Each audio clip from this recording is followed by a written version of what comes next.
Hey everybody, it's Showstar and Crystal here for another Heir review. This time it's episode 13. We are definitely halfway through season 2. It's Heir to the Demon. What a good episode. And it's a Sara episode, as you can guess. Yay. Pretty much, except for some Moira stuff, this entire episode is Sara focused. Even the flashbacks have taken a pause to focus on Sara. I mean, she was in the regular flashbacks, but we had more flashbacks.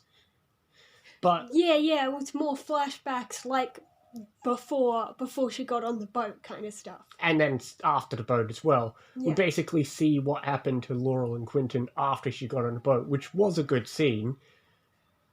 But yeah, it was good to see that scene. It was just, there wasn't too much, but obviously we get to see the emotional scene where, Quentin and Laurel find out what happens to Sara. But also, a quick tidbit, since we've never mentioned it before, in that scene, Laurel's mother did have her hair all wavy and curly.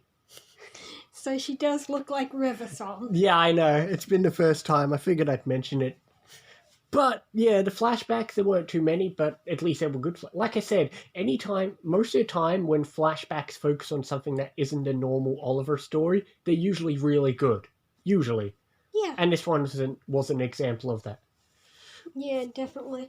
But before we talk more about Sara, let's get off topic just a little bit. We did have the Moira plot. She's still running from Heir. Nothing too special, except now both Oliver and first Felicity learns about Thea. Yeah, now Oliver knows. And that's pretty much it. They get in a fight, blah, blah, blah. And the ending does have Slade, because we get foreshadowed that obviously they're not going to be happy if Moira's running. So now we do get Slade in the present. Yeah. I mean, they had to pay Manu Bennett somehow. I mean, the real question is whether or not Moira is justified in keeping Thea a secret. I think she could be a little bit. I mean, I know examples of people who cheated and yet they raised the kid with the husband like as their father. Yeah, I know. It's an interesting conundrum because on one hand Robert was the one acting as her dad. Not only that, but also she does know Malcolm's somebody dangerous. Yeah, but still you'd think in situations like that, once the kid is old enough to understand, you tell them, oh, he's your dad, but he's not biologically your father. Speaking of the flashbacks with Sara, we get one of my favourite quotes, which I'm going to turn around onto Laurel, since, she's in this episode, so she has to ruin the episode. Ugh. But Laurel's best line, which I'm now going to turn around, was when Laurel claims Sarah's autobiography is "I'm not trying to be a bitch," which really should be Laurel's autobiography. That just sums up her whole character right there. Yeah, I guess so. But yeah, funny. Like I said, if you weren't sure about why I hate Laurel, the end of this episode, more of it. Yeah, I guess she's unnecessarily angry, I guess. It's just Laurel being another self-centered alcoholic bitch who just does nothing of value, and she's going to get more of that crap. I'm pretty sure next episode is a really good scene involving that. But, yeah, I guess she just feels the need to blame someone for all those problems, and yes, you can logically say if Sara wasn't dead, then those things wouldn't have happened. Sara could have got in contact and told people she was alive, but then again, Laurel never bothered to actually ask, where were you? What if she couldn't? Because, yeah, like, for a while, she was on that boat, then on the island, and as of this point, we don't know what else. Well, we know she was with the League, that's about it. Yeah. But, yeah, Laurel, once again, to all the people, I will never to this day understand the people who say, I like Laurel. Really? Did you miss all of season 1 and 2 and 3 and 4? We'll get there. But enough about crapping on Laurel, because I can only do it so much.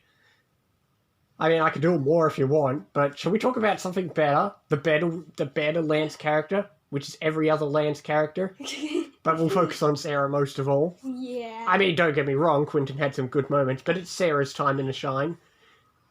So, yeah, it was a Sara episode, and we are, I mean, just as the start of the episode says, we are introduced to Nyssa, another big character.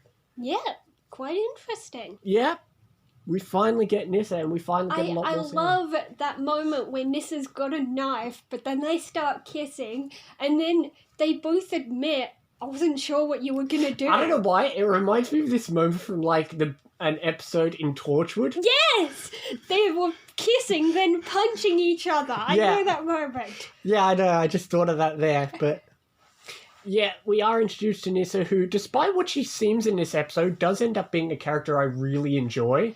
Yes, yeah. This episode... I like that, yeah, in the end, she does say, yep, Sara, I release you, but, if she had the power to do that, why didn't she do that earlier? She clearly is freaking in love with her. I don't know, because she was being selfish. Love is selfish, we know that.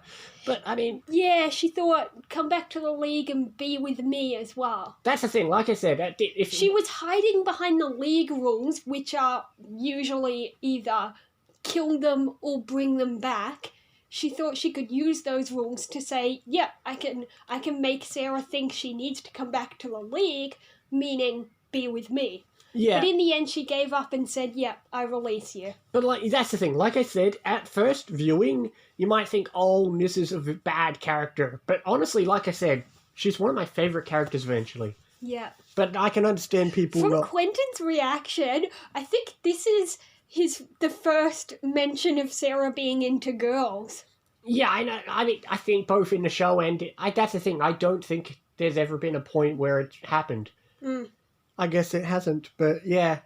Yeah, but from what we see later on, it looks like she prefers girls. It does, but she has had a decent amount of both, like going forward, and even at the end of this episode. Yeah. Because now she's back with Oliver again. Yeah. Which, you know, which I know some people might find that weird, but it also makes a lot of sense. Whatever happened to loving Nyssa? I mean, I know you can't be with her, but you'd think when you truly love someone, you'd get that feeling of guilt when you kiss someone else. Oh, well, but it also makes sense. That's the thing. I know some people find it weird, but the dynamic Oliver and Sara have is just perfect because they're the two people who understand each other the most. They're both on the boat. They've both been through a whole lot of crap. They're pretty much the only people who could understand. Yeah, true. They would be really good for each other. Exactly. So, yeah, but I'm trying to think, was there any other good Sara moments in the episode? You mean her entire existence? I mean, yeah, I'm just trying to think of any specific things we've missed.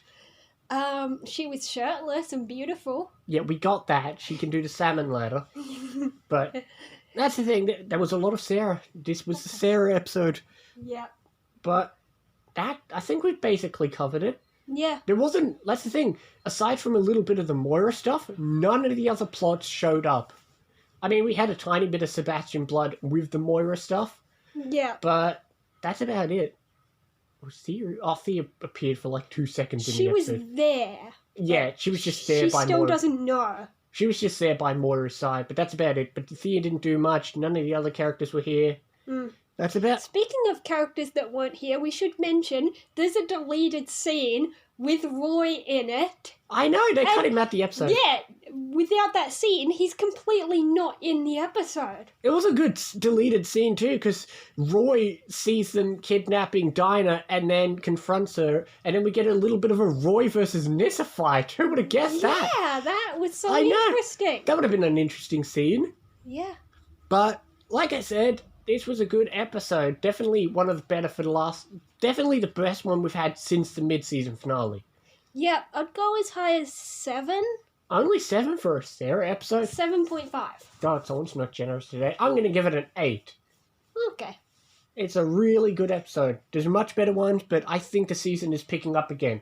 Well, picking up in every department except Laurel, but nothing can fix what's broken.